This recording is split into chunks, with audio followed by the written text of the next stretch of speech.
करूं सप्रेम प्रणाम, अशुभ हरन मंगल करन, धनी श्रीदेव चंद्र जी नाम। श्री प्राणनाथ निज मूलपति, श्री मेराज सुनाम, तेज कुंवर श्यामा युगल को, पल पल करूं प्रणाम, पिया जी को पल पल करूं प्रणाम। प्रथम लागू दो चरण को, धनिये न छुड़ायो खिन, लाख तले लालेड़िया, मेरे जीव के जीवन, इन पांव तले पड़ी रहूं, धनी नजर खोलो बातू, पलना वालू मेरे को नेत्रे, मेरे जीव के जीवन, मेरे जीव के जीवन।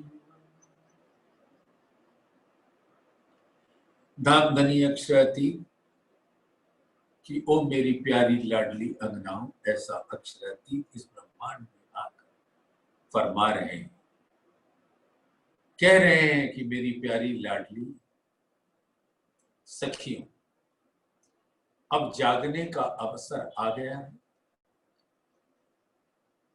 चलो कुछ ऐसा करो कि अपने मूल तन में जाग जाओ। प्रकाश हिंदुस्तानी तारतम के प्रकाश में धामधनी स्वयं रूहों को जागृत कर रहे हैं। प्रकाश हिंदुस्तानी का कल कातनी का प्रसंग चल रहा है, 25वां प्रकरण पूरा हो। आगे के 3 प्रकरण इसी से संबंधित है। सुंदर साथ अपने दिल को बांधकर, अपनी निस्बत के डोर से, धनी के चरणों से अपने दिल को बांधकर इन वचनों को श्रवण करें, अपने दिल में लें, और उस दिल के अंदर जब उसका रस पहुंचे तो उससे फले फूले, यानी अपने मूल स्वरूप में जागृत।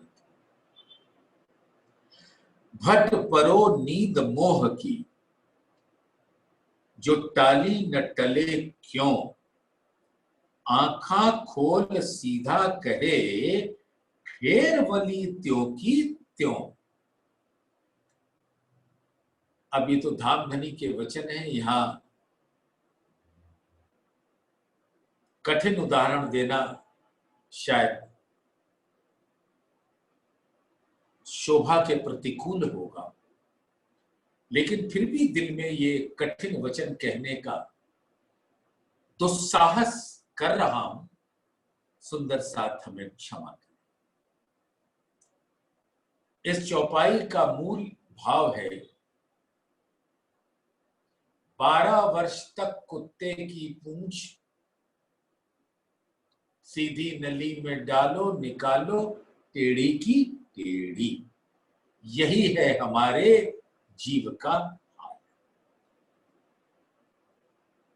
जिसका स्वरूप ही माया के टेढ़ापन को लिए हुए है।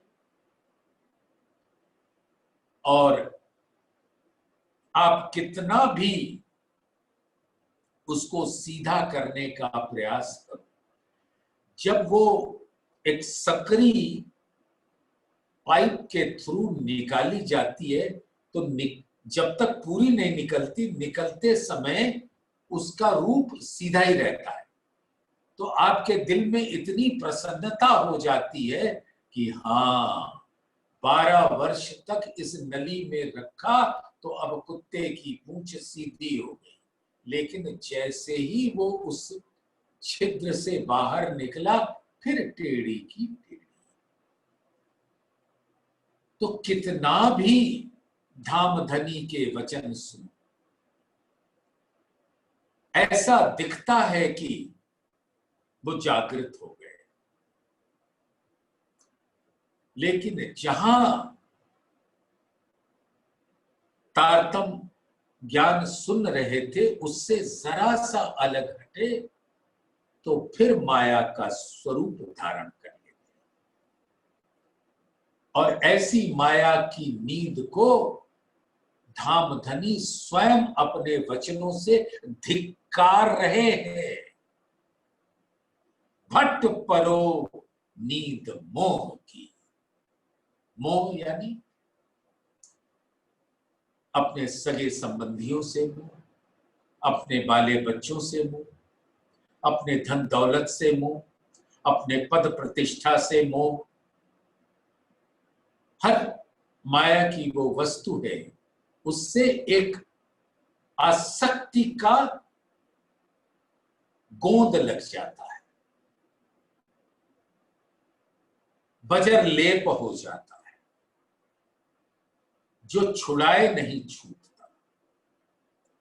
ऐसी नींद को धाम धनी धिक्कार रहे और आत्माओं को संदेश दे रहे कि माया के इस आसक्ति के स्वरूप से मत जुड़ो। आपके दिल में ऐसा विचार आ जाता होगा कि नहीं नहीं, हम तो धामधनी की अंगना है, हमारा माया क्या बिगाड़ लेगी। तो ये सिर्फ मात्र शब्दों में है। सुंदर साथ खिलवत ग्रंथ के प्रकरण 4 की चौपाई 20 को पढ़िएगा। ये कातनी का दृष्टांत समाप्त हो जाए तो खिलवत के जो वो पहले 5 प्रकरण हैं, वो मेरे दिल में ऐसा बार बार विचार आ रहा है कि हम सब सुंदर साथ मिल बैठकर उसको पढ़ें, उस पर सहूर करें और अपनी हालत को देखें कि हम कहां पर हैं। उस चौपाई का लब्बो लबाब ये है, लब्बो लबाब माने जिस्ट, जुज, कि कॉल में तो हम सब जागृत हैं, बातें करने में हमारी कोई सानी नहीं है, तो बातों में सब जागृत है, कॉल में, फैल में एको जागृत नहीं, और हाल तो बहुत दूर की बात है। तो वो कह रहे हैं उसमें धामधनी, जो कॉल से दिखा रहे हो वो फैल से तो दिखाओ, और फैल से दिखाओगे तो हाल आने की संभावना बनेगी, और बिना हाल आए यानी बिना दिल के अंदर वो स्वरूप आए तुम कहीं के न रहो। वो पढ़िएगा सुंदर सा, बहुत आनंद आएगा। और ये कातनी का प्रसंग हो जाने के बाद उन 5 प्रकरण को अवश्य हम सब सुंदर साथ सौर करेंगे। भट्ट परो नींद मोह की, जो टाली न टले क्यों, वो पूछ सीधी नहीं हो रही, आंखा खोल सीधा कहे। जब आधी निकल गई या 3/4 निकल गई तो ऐसा लगा कि वो सीधी हो गई, लेकिन जैसे ही पूरी निकली फिर टेढ़ी की टेढ़ी। आंखा खोल सीधा कहे, फेर बली त्यों की त्यों। ऐसा जीव का स्वरूप है। एक तकला भाने ताव में, गुस्से में, क्रोध में। तकला जानते हैं, चरखे का वो अंग जिसपे प्रेम का सूत बांधा जाता है। आप समझ रहे हो ना। रुई है, रुई से पूनी बनी, पूनी से सूत काता गया प्रेम का, और फिर वो तकले पर बांधा गया, चढ़ाया गया, जिससे फिर चादर बनती है। तो वो जो तकला जिस पे बांधते हैं उसको तोड़ दिया, और ये जो मनुष्य जीवन मिला था कि प्रेम का सूत कातो, तो तकला ही तोड़ दिया गुस्से में, क्योंकि अहम तो आपके अंदर बहुत सारा है। अगर मान लो मैंने वाणी पढ़ी, वाणी का रस लिया, और एक सुंदर साथ ने आकर मुझे थोड़ा सा झिंझोड़ा, कठिन दो वचन कहे, तो मेरा अहंकार बारूद के जैसे फट जाएगा, और ये तकला, चरखा, पूनी सब टूट जाएगा। ऐसा क्रोध आता है। तो एक तकला भाने ताव में, गुस्से में, एक सुंदर साथ ने तकला ही तोड़ दिया। तो सूत बंधे तो किस पे बंधे, और बंधा नहीं तो चादर बनेगा कैसे। फोकट फेरा खा, और ये स्वप्न तन फोकट में ही उड़ गया।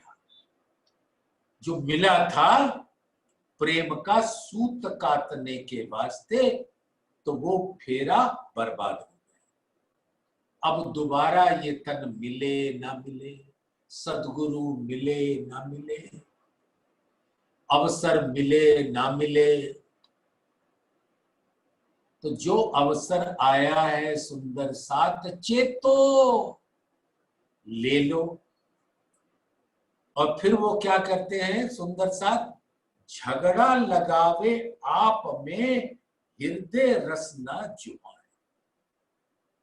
और फिर सभी सुंदर साथ मिलकर खूब निंदा का रस प्राप्त कर। निंदा रस से मीठा रस इस माया में कोई नहीं होता। ये सुंदर साथ आप जानते हो इस बात को। निंदा का रस अत्यंत मीठा होता है।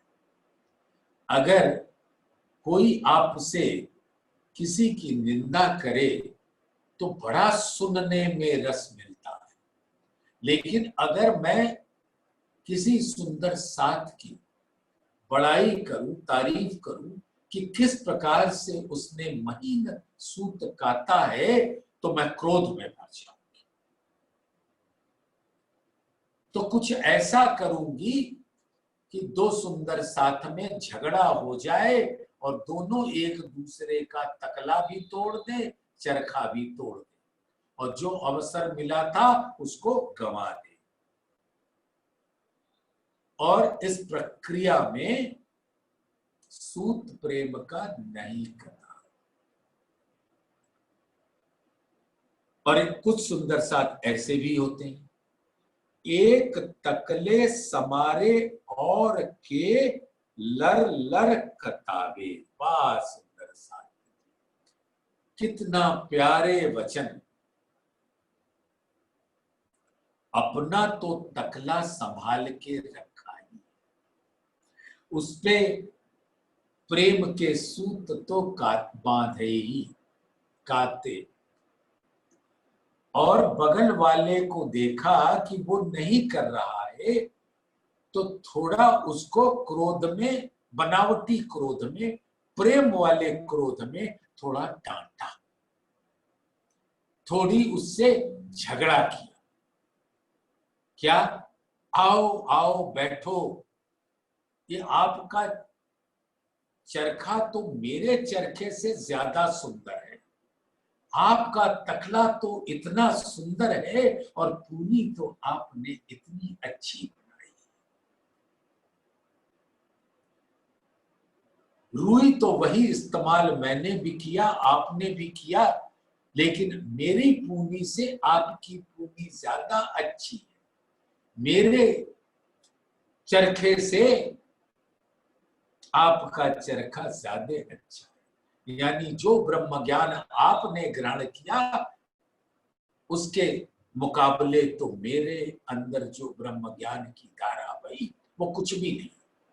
इस प्रकार से आपने उसकी तारीफ भी की। अब हर सुंदर साथ थोड़ी तारीफ सुन के खुश तो हो जाता है।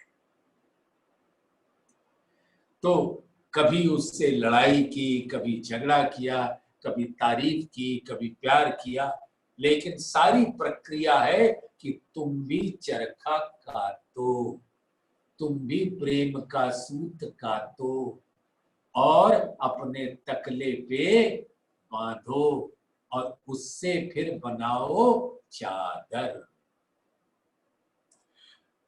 और जैसी चादर जहां चाहिए वैसा बनाना। जैसे जामे के चादर की मोटाई कुछ, इजार के चादर की मोटाई कुछ, पटुके की चादर की मोटाई कुछ, पाग के चादर की मोटाई कुछ, और जो पिछौरी है वो तो अति महीन अजब रंग आसमानी। तो ये सारे विद विद के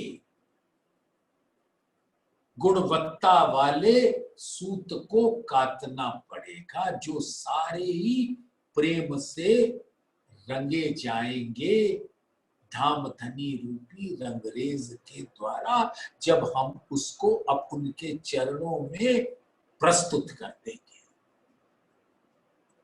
सुंदर साथ कुछ कर पा रहे हैं हम? क्या क्या करना है? पहले तो रुई लानी, चरखा लाना, पूनी बनानी, सूत काटना, और हर तरीके के सूत काटने के बाद चादर बनाना, फिर उसको रंगवाना, फिर उसको ऐसा सुंदर स्वरूप देना कि मेरे प्राण प्रीतम का सज गए। तो एक बार तो ऐसा प्रण ले ले कि हम अपने प्राण प्रीतम को अपने प्रेम के सूत से सजाएंगे।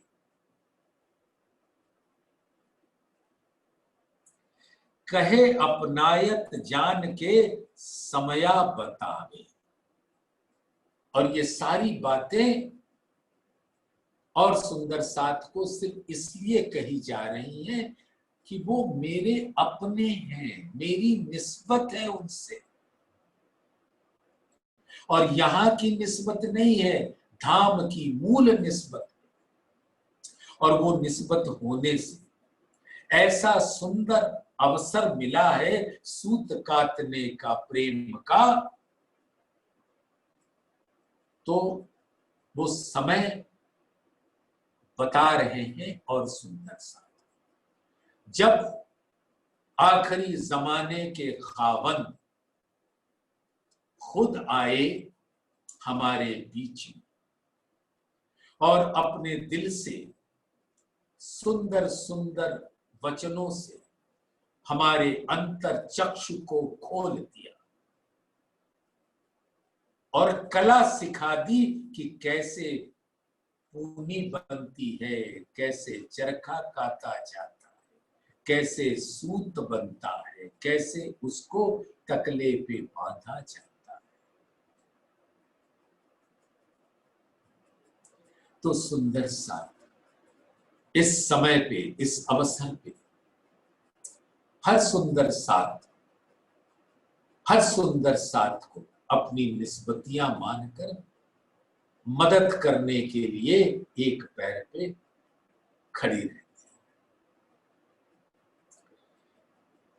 अब औरों सुंदर साथ के स्वरूप को भी देखो। एक झगड़ा लगावे और को सामी तकले डाले वन। और कुछ सुंदर साथ क्या करेंगे, औरों के साथ कुछ न कुछ ऐसा विवाद खड़ा कर देंगे कि लड़ाई हो जाए सबके अंदर, और सब घबरा के चकलापूनी सब छोड़ के भाग जाए। जैसे आप तो अब क्या कहें, कहने में अच्छा तो लगता, सिर्फ एक चौपाई के पहले 2 चरण, और आप सब जानते हो कि हम में कितना विवाद खड़ा। निज नाम, इसके आगे मैं बोलूंगा नहीं, लेकिन झगड़ा खड़ा, क्योंकि निज नाम के गुह्य भेद तो किसी ने जाने ही नहीं, कि निज मारिफत को कहते हैं, दिल को कहते हैं, और नाम तन को कहते हैं, हकीकत को कहते हैं। और धाम धनी का स्वरूप हकीकत और मारिफत से मिलता है। हकीकत अद्वैत को कहते हैं और मारिफत मूल अद्वैत को कहते हैं। तो अद्वैत और मूल अद्वैत मिलकर परब्रह्म अक्षरातीत का पूर्ण स्वरूप होता है। अब वो स्वरूप की तीनों तकरार में लीला है, तो उस लीला का रसपान करो, स्वरूप को लेके क्यों झगड़ते। तारतम, हकीकत और मार्फत, निज नाम अटल सत्य है। इश्क के रस से परिपूर्ण है। लेकिन एक झगड़ा लगावे और तो कितना सुंदर निज नाम शब्द है, जो अपने आप में परब्रह्म की पूर्ण पहचान देता है। और हम उसमें भी रास्ता ढूंढ लेते हैं लड़ाई लड़ने, विवाद पैदा करने। क्या किया जाए? एक झगड़ा लगावे और को सामी तकले डाले वन। और कोई प्रेम का सूत तकले पे बांध रहा है, तो उसके तकले में को टेढ़ा कर दिया, यानी उसके ईमान को, विश्वास को डगमगा दिया। नहीं, शायद ये जो कह रहे हैं ठीक है, तो जो मिला था वो सब तज दिया। और तर्क वितर्क का जो विकृत स्वरूप है वो कुतर्क है। और भरे मंचों पे बैठकर अपने अहम रूपी शक्ति को सिद्ध करने में लगा दो कि जो तुम कह रहे हो वही सत्य है। परम सत्य को कोई न जाने। सुंदर साथ, एक बातें होसी वतन में जब उतर जासी अमल। जब ये माया का नशा उतरेगा तो परम धाम में ये बातें होंगी। सखी, अगर धाम धनी ने आपको जागृत कर दिया और मैं जागृत नहीं हो सकी, मैं तकला ही तोड़ने में लगी रही, तर्क वितर्क कुतर्क में लगी रही,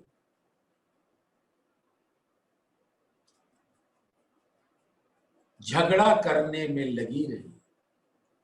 अब जरा उस दृश्य को देखे कि 7वें दिन की लीला में आपका मूल तन और मेरा मूल तन दोनों अगल बगल में रहेंगे, दोनों एक दूसरे को देखेंगे तो क्या क्या अंदर दिल में गुजरेगी और क्या क्या बातें होंगी, कौन हंस रहा होगा और कौन सिर नीचा किया।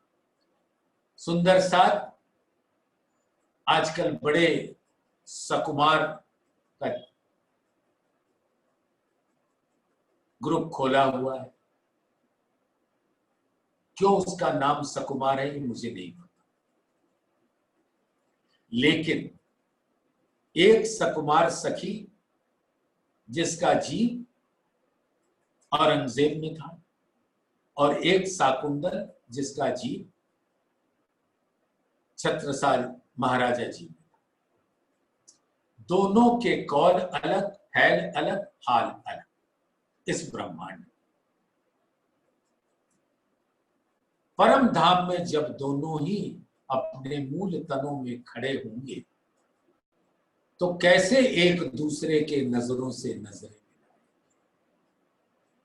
ये विचारने योग्य तथ्य है। विचारो तो विचारो, न विचारो तो धनी की मर्जी।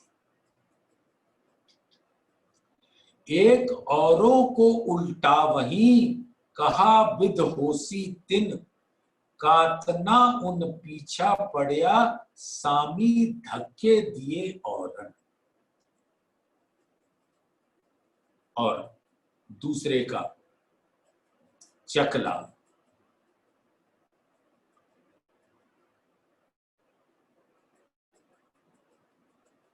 तकला, चरखा, पूनी तोड़ दिया, रुई में भी आग लगा।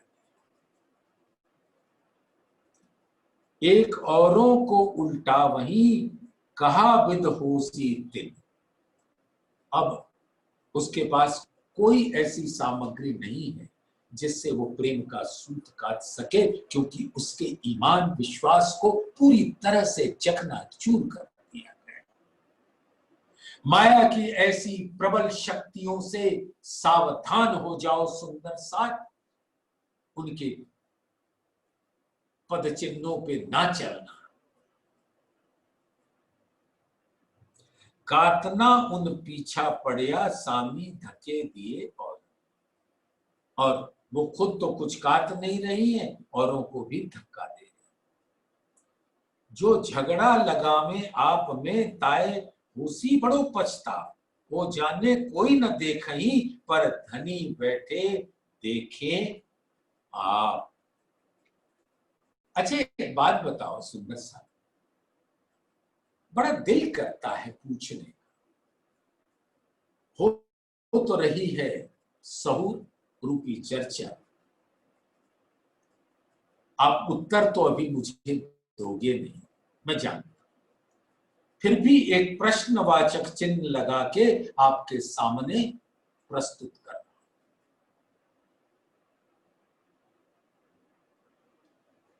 आपके दिल में ऐसा विचार तो कभी आता होगा कि अरे भाई परम धाम को किसने देखा, वो तो बहुत दूर है। काल माया के ग्रहों उपग्रहों से जो इतनी दूर है उससे भी दूर, निराकार शून्य महाशून्य बहुत दूर, और उससे भी दूर बेहद का ब्रह्मांड, और उससे भी दूर अक्षरधाम, और उससे भी दूर अपना रंग, और उससे भी दूर मूल मिलावा उसके अंदर, और जहां धाम धनी विराजमान है। इसके मतलब तो सीधा ये हुआ कि आपसे धामधनी बहुत दूर है। तो इतनी दूरी से हमारे कृत्यों को कैसे देखेंगे? वो जो गंदगी करनी है करो, वो कहां देख पाएंगे?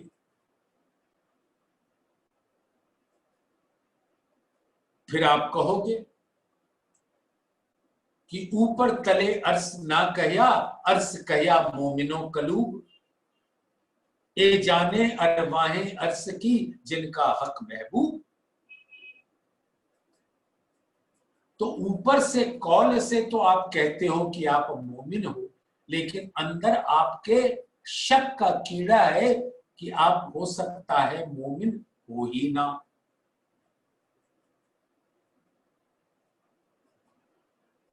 तो अगर मोमिन नहीं है तो आपका दिल अर्श नहीं है, तो फिर धामधनी आपके अंदर बैठ के आपको देखेंगे कैसे? चलो छुट्टी, कोई प्रॉब्लम नहीं, अब तो वो देखने वाले नहीं। लेकिन सुंदर साथ विचार करना, उनका आवेश स्वरूप साक्षात गुम्मट जी में विराजमान है और उनकी नजरों में सभी सुंदर साथ हैं। खासल खास ब्रह्म सृष्टियों के साथ वो सभी सुंदर साथ हैं जिन्होंने तारतम्य ज्ञान ले रखा है। उनकी नजर सबके ऊपर है। तो कोई ये सोचे कि धामधनी कहां देख रहे हैं, जो मर्जी आए कर लो, तो उससे तुम्हारा भला नहीं होगा, क्योंकि धामधनी यहीं पर है। आप मोमिन ना भी हो फिर भी सुंदर साथ हो, तो आपके ऊपर धनी की नजर रहेगी। तो ये मत सोचना ओ जाने कोई न देखई, पर धनी बैठे देखे आप। उनको ऐसा लगता है कि कोई उनको देख नहीं रहे, लेकिन धाम के धनी अपने आवेश स्वरूप के नजरों से समान रूप से हम सबके कुकृत्यों को और सुकृत्यों को दोनों को देख रहे हैं। कुकृत्यों सुकृत्यों समझ रहे हो ना? सुंदर सा अच्छे कर्म और बुरे कर्म।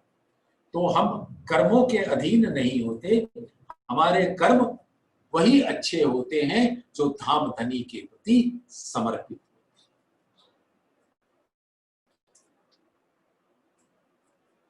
बात उठावे जो मन से, सो होसी सबे वतन, एक जरा छिपी ना रहे, जो कोई भूलो जिन। आपके मन में जो भी बात आती है, अगर आप धाम की खासल ब्रह्म सृष्टि हो, तो याद रखना कि धाम धनी के नजर से वो छिपेगी नहीं और उसकी बातें वतन में होंगी जरूर। एक काते माहे चुप कतियां, जैसे कुछ लोग बड़ बोले होते हैं ना कि धामधनी के वाणी की चर्चा खूब करेंगे, खूब करेंगे, सहूर या बेसहूर करते ही रहेंगे। और एक होंगे जो चुप से बैठकर अपना सूत काटती रहेगी, यानी ज्ञान को ग्रहण करती रहेगी और चितवन में डूबी रहेगी।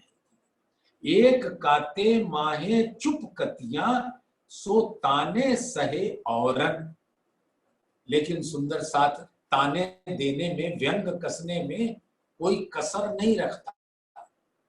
अच्छा, आप अपने आप को बहुत बड़े ब्रह्म सृष्टि समझ रहे हो? भाड़ में जाओ।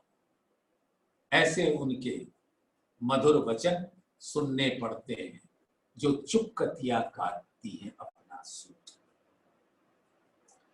तात चढ़ावे तलबे, नजर न चूके। और उनके दिल में हमेशा यही भाव रहता है कि प्रेम का सूत काट के तकले पे बांधती रहूं और वो सूत धामधनी को अर्पण करके सुंदर बागा बनवाऊंगी। नजर न चूके खिन, एक क्षण के लिए भी उसकी नजर पूनी चरखा और तकले से हटती नहीं कि कहीं धागा मोटा न हो जाए, कहीं इतना पतला न हो जाए कि टूट जाए।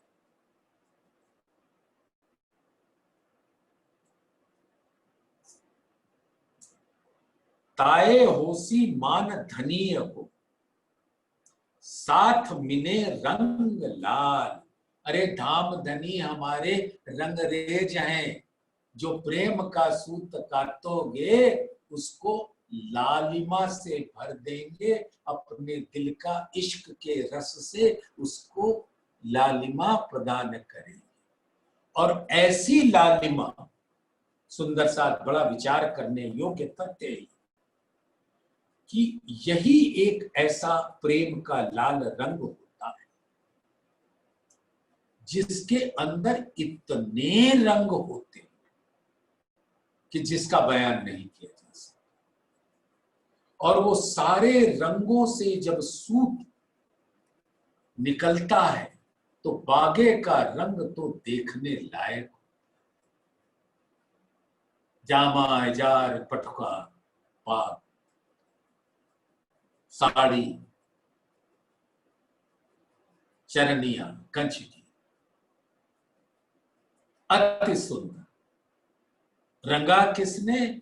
मेरे धाम के धनी प्राण प्रीतम रंगरेज होए के आए, और मैंने जो प्रेम का सूत काता उसको रंग दिया। ताए होसी मान धनी को, साथ मिने रंग लाल। उठसी हस्ती हरख में, पांव दे पड़ताल।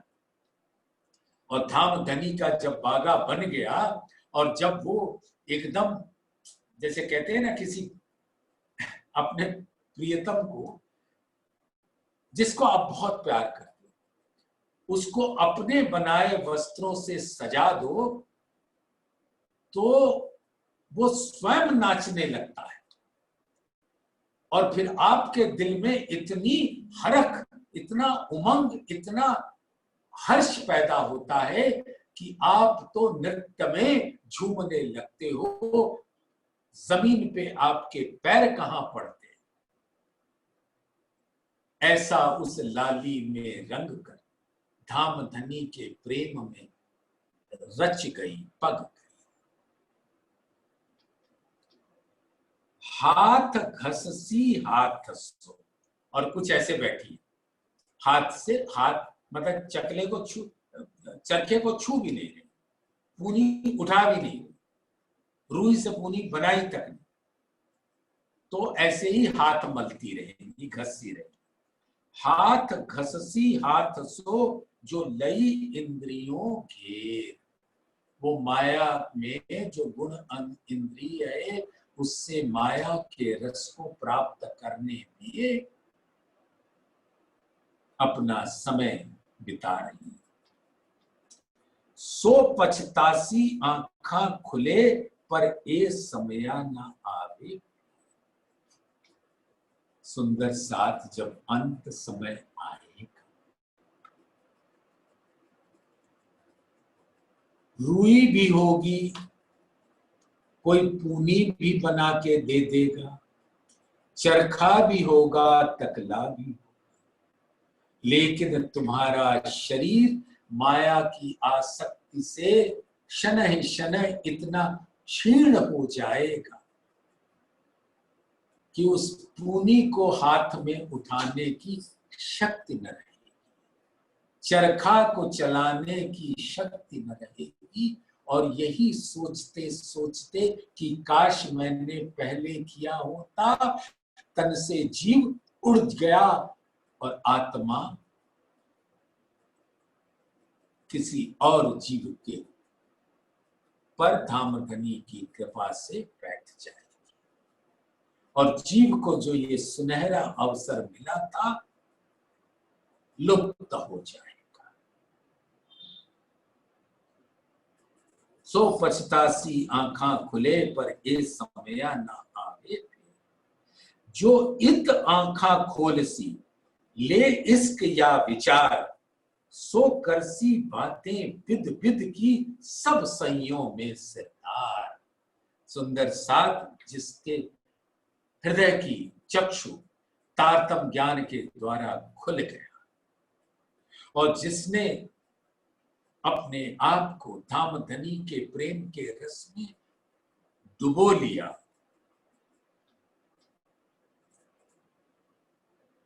तो वो सुंदर साथ के बीच में बैठ धनी के गुण गाएगी और वही सब सइयों में सरदार हो।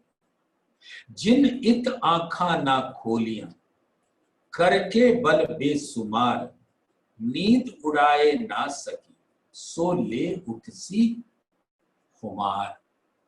खुमारी माने समझते हैं ना सुंदर साथ किसे कहते हैं? जैसे हम निद्रा से उठते हैं और उठने के बाद जमाइयां लेते रहते हैं, स्वप्न कुछ देखे रहते हैं, तो जब तक पूरी तरह से उठ के जागृत नहीं हो जाते, उसकी खुमारी, उसका नशा हमारे हर क्रिया से प्रकट होता है। तो जिसने इस ब्रह्मांड में तारतम ज्ञान के प्रकाश में अपने दिल के नयन की नजर को नहीं खोला, दिखाया कि वो बहुत बल कर रही है, लेकिन किया कुछ नहीं और नींद नहीं उड़ा सकी, वो माया के आगोश में डूबी रही। सो जब भी उठेगी खुमारी में उठेगी। जिन इत उड़ाई नींदड़ी सो उठत अंगरोसा, और जिसने अपनी माया की नींद को उड़ा दिया, पैजारो पैर से मार दी, ठोकर मार दी, सो उनकी आत्मा धाम धनी का नूर से देदीप्यमान उनका मुखड़ा होगा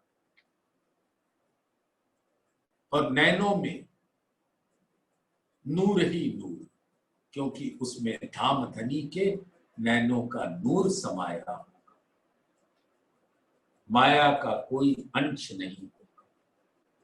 जिन इत उड़ाई नींदड़ी सो उठत अंग रोशन, कहसी कातनहार को विद विद के वचन। और ये सूत काटने वालों को तरह तरह से समझाएंगे, ऐसे काटो वैसे काटो,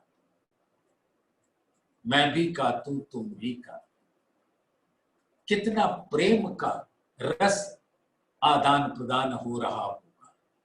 सुंदर साथ विचार, जो उठसी आंखा चोलती सो कहसी कहा वचन, ना तो आई थी उम्मीद देखने पर नींद ना गई थी।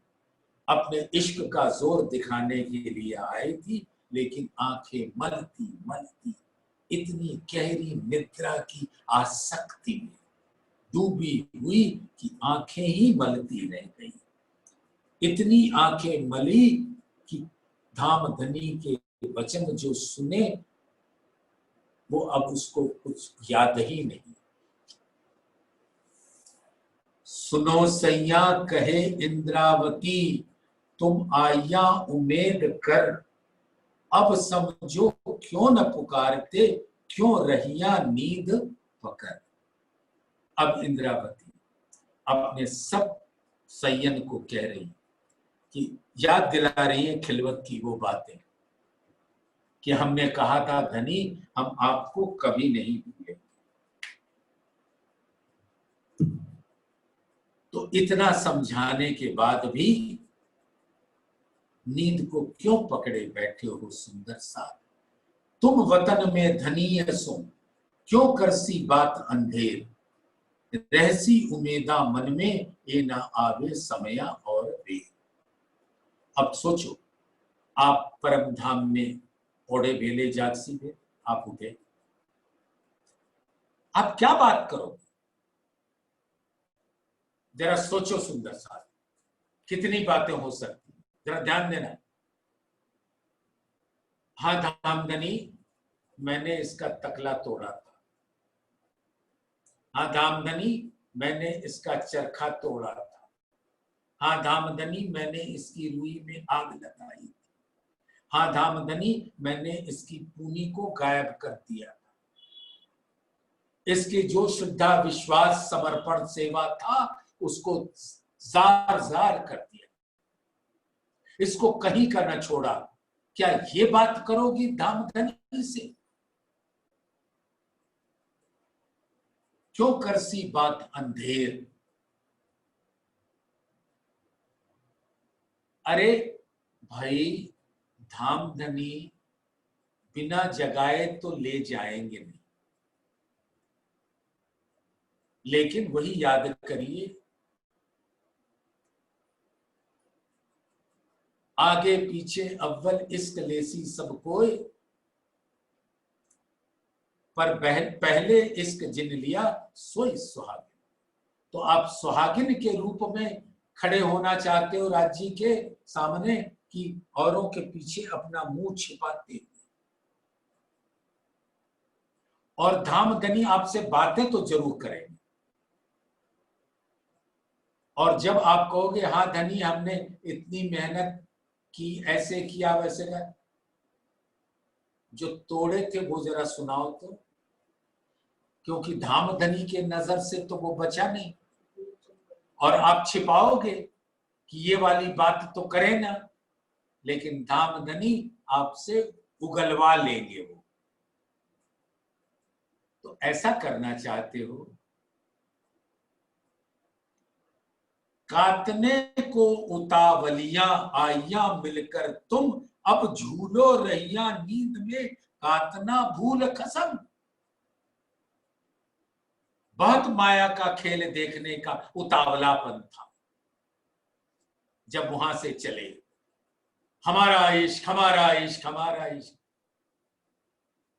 और सब तुम मिलकर आए थे अपना इश्क का जोर आजमाइश करने के वास्ते, अपने इश्क को सिद्ध करने के वास्ते। और अब या नींद रूपी हिंदोलों में झूल रहे, और जो प्रेम का सूत काटना था खसम का, वो तो पूर्णतया भूल गया। धनी आए जगावही, कहे कहे अनेक सनंद, नींदें सब भुलाइया सेवा या सनमंद। धामधनी आके अपने हुक्म से उतारी हुई अनंत वाणियों से, आप जिस समाज में भी रह रहे हो, उस वाणी से आपको समझाया, लेकिन माया की नींद ने आपको ऐसा जकड़ रखा कि अपनी निस्बत भूल गई, सनमंद भूल गए, सेवा प्रेममयी सब छूट गए। ए जिमी लगसी आग ज्यों जब धनी चले घर, वचन पीऊ के ले के इत क्यों न जागो माहे अवसर। सुंदर सा, ये दोनों समय के लिए। जब धनी देवचंद्र जी अंतर ध्यान हुई कि श्री इंद्रावती जी के दिल में, तो जो बाकी सुंदर साथ सिर्फ उस तन को धनी मानकर बैठे थे, वो इसमें खो गए कि धनी तो चले गए। फिर गलतफहमी के शिकार हुए कि ये बिहारी जी में आके बैठ गए, तो उनको ही धामधनी मान लिया। नस्ली होने के कारण नजरी तो उनको समझ ही नहीं आती, और यही बाद में हुआ।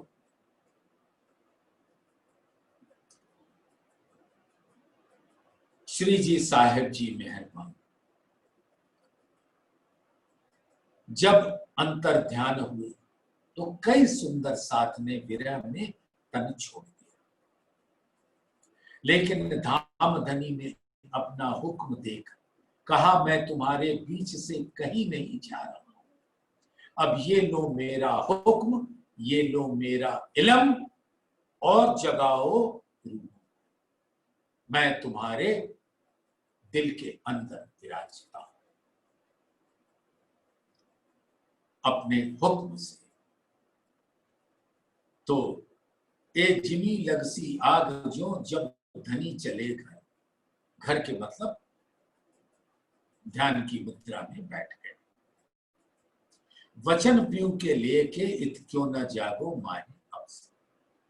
और धामधनी ने जो वाणी हमें दी उसको अपने अंदर में लेकर, उन्हीं के स्वरूप, वाणी ही उनका स्वरूप है, उसको अपने दिल में लेकर इस अवसर यानी ये जो तन मिला है उसका फायदा क्यों नहीं उठाते। भट परो इन नींद को एक ठौर बड़ी, एक ठौर बुरी विखम, यूं जगावते न जागिया तो कौन विद होसी दिन।